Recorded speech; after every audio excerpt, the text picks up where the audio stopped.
How to add payment method on Binance P2P.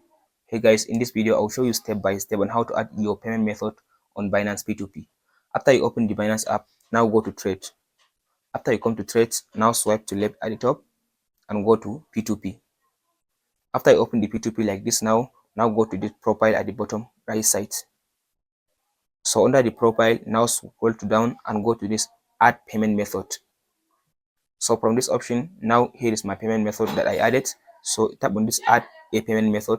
So here it will give you the list of banks that are available in your area or in your country. So just go ahead and tap on this bank transfer.